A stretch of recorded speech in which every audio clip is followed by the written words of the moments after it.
A lot of time parents tell me that kids do not comply when instructions are given.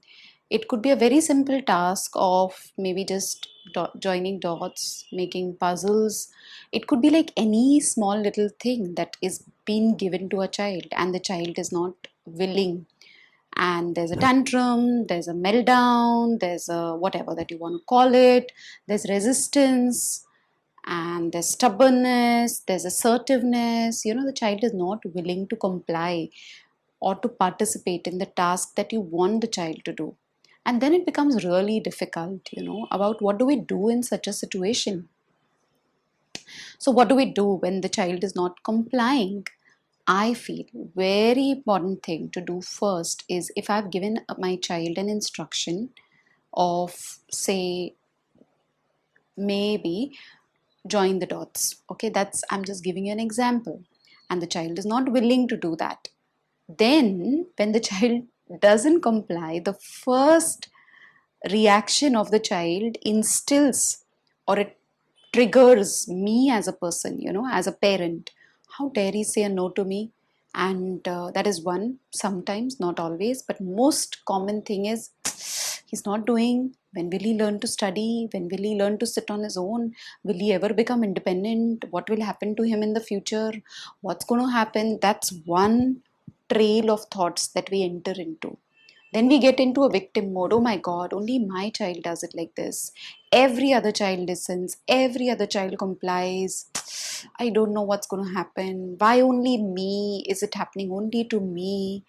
That's one trail of thoughts that we get into. That's the space in our head, that we land into when the child is not complying. The other thing that some of us do is we see that as an opportunity to teach our child emotional regulation. How do we do that? And what do we do? So the first thing is, when the child is not complying, and if you say write it down and he doesn't comply, we get triggered. If the child is angry, we get angry. If the child complies and sits and follows, we are good, we are happy, we are very happy because our routines are in place. The structure of our life is in place. It's not distorted, it's not broken. But when the child doesn't comply, our structure is broken.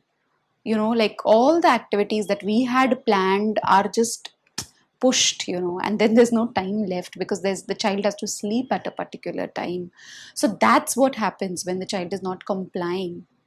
So when that happens and when the child is not complying, the first thing I need to know is that my child is not listening to my words. He's listening to my body language also. It's not what I say, it's how I say it. Child is not listening to my words. The child is listening to the state, my emotional state. And the child is anchoring to my state of being. Okay. So if I am saying whatever that I'm saying, and if the child is not complying, am I going into that victim mode, into that trail of thoughts and negative and thinking of the future? Or I choose to stay centered and I choose to stay in my center and I stay calm, I stay peaceful, and I repeat my instruction. When I repeat my instruction, and if the child doesn't comply the second time, it becomes even more difficult for us to stay grounded and to stay centered. And if I can pass that test as a parent or a therapist or a caregiver, as a therapist, you know what? There isn't a lot of emotional attachment, but as a parent, there's a lot of emotional attachment and there's a lot of expectations that we have from our own kids. As a therapist, yeah, we do expect, but there isn't so much of expectation as much as a parent would have. So when I give my second instruction, and if I see that the child is not willing, not interested, I again choose to stay in my center. And if the child is having a tantrum, child is having a meltdown, child is doing whatever that the child can do to show that he doesn't want to comply. It isn't personal. The child is just trying to show that he's not willing to do it. I can do some parallel talking there. I can allow the child to have a tantrum. And I can say, oh, I see that you're not angry. I see that you're not happy. I see that it is difficult. I see you don't want to comply. I get what you're trying to tell me through your behavior. And it's okay to not like something, and then maybe in another half an hour or 1 hour the child settles down. Then I do the task with the child. What I'm only trying to convey is I allow the child to express his uncomfortable emotions. When the child gets that opportunity to express his uncomfortable emotions while I am in that state of being in my center, it really helps the child to process his own emotions, which are uncomfortable.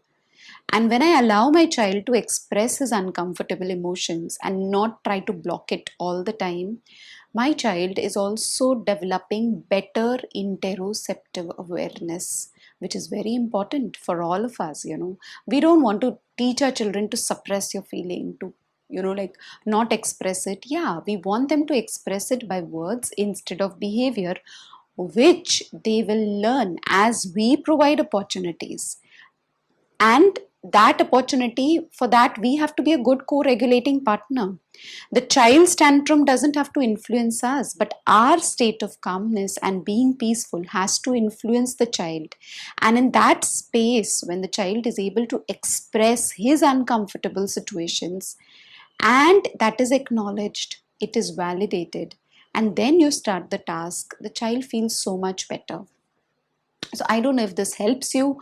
What I wanted to emphasize in this particular video is whenever the child is being non-compliant or assertive or behaving stubborn, we get into this train of thoughts where we are thinking all negative future and blaming ourselves, or I don't know what. That's one train of thought that we get into.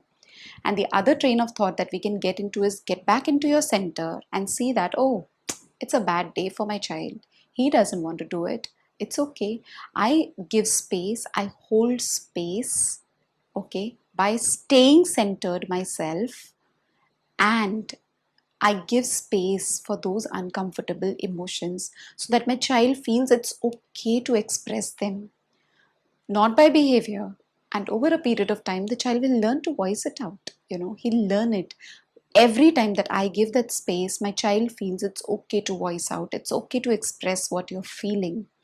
Many parents who come to me, they tell me, our children took like 30 minutes, 45 minutes to, like cry it out or have a tantrum or throw the pencil away or to sit down for a task, which gradually over a period of time reduced to 15 minutes, 10 minutes, 5 minutes, and the child is learning better and better emotional regulation because you, as a parent or as a therapist, gave that space where you were grounded, you were centered, and you were neutral. You allowed the child to participate. Wrong word. You allowed your child to express the emotion. I don't know if that's helpful, but I really thought it was important for me to share this. Second thing, that while I do this, it's important to consider, yeah, there may be sensory issues which I need to work on using SI, sensory integration. Yeah, there are non-compliance issues. Maybe the child finds it difficult, which I may have to support teaching those skills. Maybe my child finds it difficult because he has a negative history with that particular topic. I have to work on those, but I can do all of that while I am anchored to my inner state of being peaceful and calm. And that is the biggest and the greatest act of service that we can do for our kids who are learning to regulate their emotions. I hope that was helpful. Thank you.